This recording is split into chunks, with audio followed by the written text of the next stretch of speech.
উদর পিণ্ডি বুধোর ঘাড়ে পাকিস্তানের অধিনায়ক রোহিত, দলে গিল রিঙ্কুরা, তোলপাড় নেট দুনিয়া। স্কোর কার্ডে জ্বলজ্বল করছে পাকিস্তানের নাম ও লোগো, কিন্তু চিরশত্রু দেশের অধিনায়ক রোহিত শর্মা। কেবল তাই নয়, পাক দলে রয়েছেন তিলক বর্মা, রিঙ্কু সিং সহ একাধিক ভারতীয় ক্রিকেটার, যা দেখে সমর্থকদের চক্ষু চড়ক গাছ।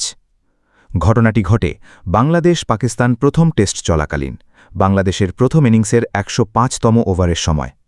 সম্প্রচারকারীরা পাকিস্তানের বোলিং পরিসংখ্যান দেখাতে গিয়ে ভুল করে অন্য দলের স্কোর কার্ড দেখিয়ে ফেলেন।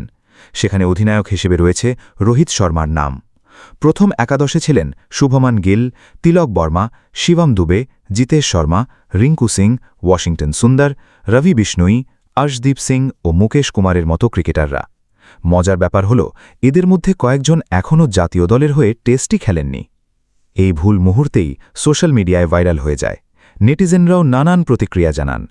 একজনের কথায়, এটা কি আইপিএলের স্ক্রিপ্ট না টেস্ট ম্যাচ? আরেকজনের মন্তব্য, পাকিস্তান দল নয়, দেখে মনে হচ্ছে ভারতের এ টিম। কেউ আবার কটাক্ষ করে লেখেন, সম্প্রচার নয়, পুরোপুরি কনফিউশন ব্রডকাস্ট চলছে। অন্য নেট নাগরিক বলছেন, এখানেও ওরা ভারতকে ভুলতে পারছে না। কেউ লেখেন, গ্রাফিক্স টিমও জানে আসল টিআরপি কে নিয়ে আসে।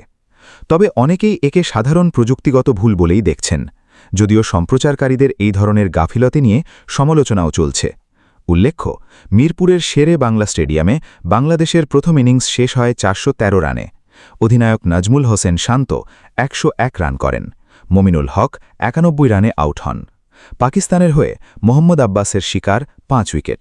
জবাবে পাকিস্তান ভালো শুরু করেছে।